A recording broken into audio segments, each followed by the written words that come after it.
So we're on a 2-week vacation and traveling across the southwest part of the United States.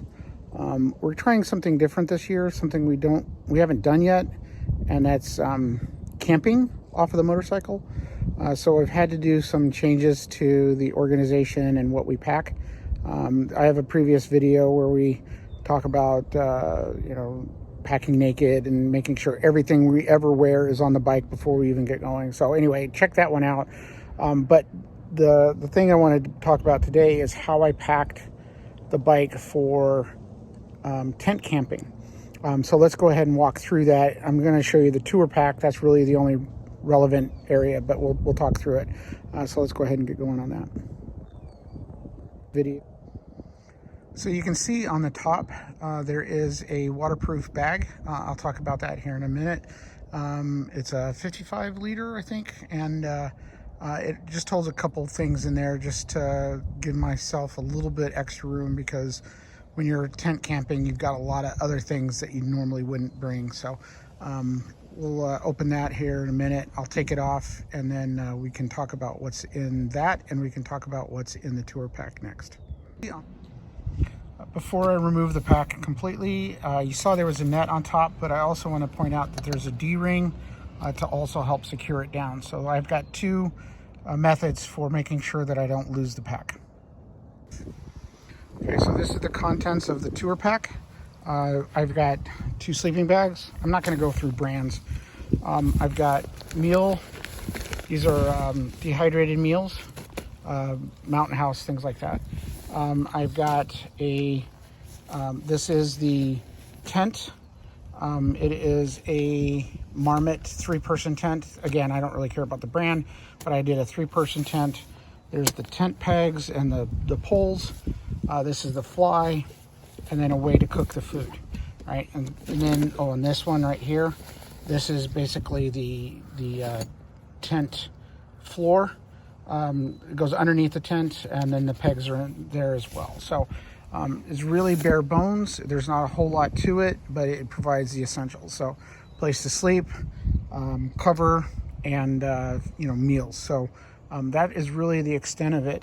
And we did buy, over the years, we bought gear intended for backpacking. So we've got ultralight or light types of camping gear, so that we don't have to carry as much weight on the backpacking. But in this case, it means it's smaller in size too. So we usually pay a little extra penny for that.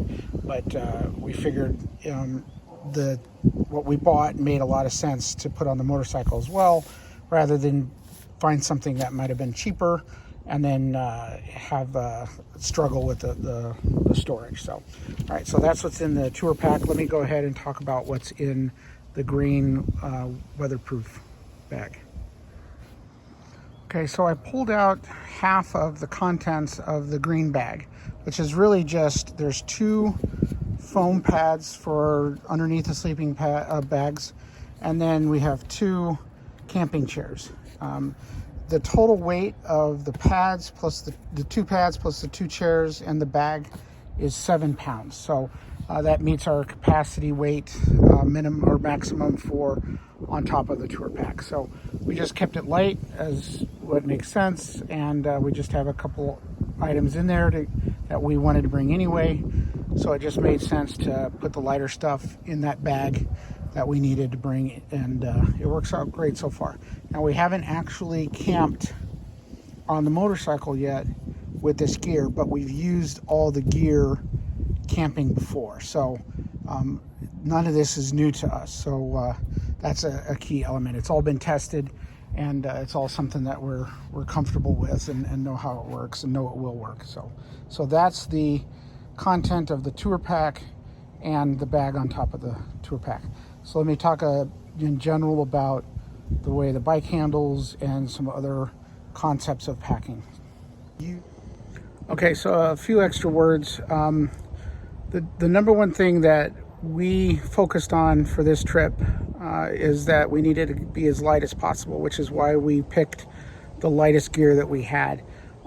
We're in the middle of May, And so weather-wise, things are a lot more mild, and we're down in the southwest United States. So in theory, we could have gone even lighter with a lighter sleeping bag, lighter tent, especially the tent. The tent's a little bit heavier. But we decided to try this setup out because, again, it was tried and tested. We knew what we were dealing with, and we also know that the tent and the sleeping bag work really well.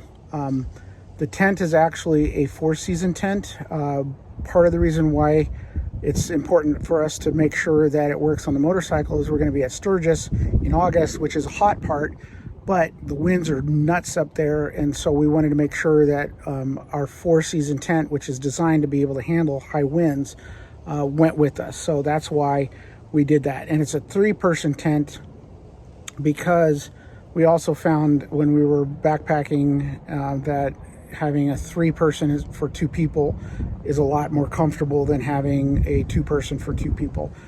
So our gear will be able to fit in there very easily, and we'll have a lot more room at night, and it'll just be more comfortable.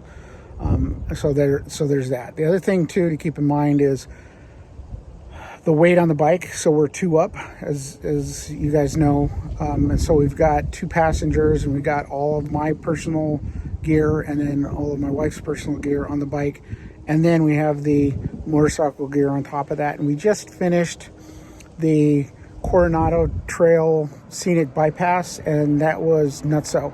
That was crazy as far as technical, and it was 2.5 hours of constant avoidance and low speed maneuvers, and it was exhausting, physically exhausting, but we had a good loadout, and it was well balanced, and having the lighter gear is definitely one of the things that we were aiming for. Lower profile too. We didn't have a whole bunch of stuff piled on the top of the back of the tour pack. Yeah, we intentionally left stuff behind. We reduced our own personal load, and we made sure that we brought the lightest gear possible. And it's been great. The bike's handled very well, and we're really happy with it. So this is definitely the loadout that we want for when we do motorcycle camping. We still have to actually test what it's like off of the back of a motorcycle. Or is there anything we're specifically missing? Because inevitably there's always something that we could have done better or brought along. So this is kind of a test. We're doing another 2-week ride through California in June, and we'll have the gear, and we won't have any sort of base camp to work from like we do right now. So we're definitely going to find out what the end goal is going to be, and if we've got the right gear. So that's it.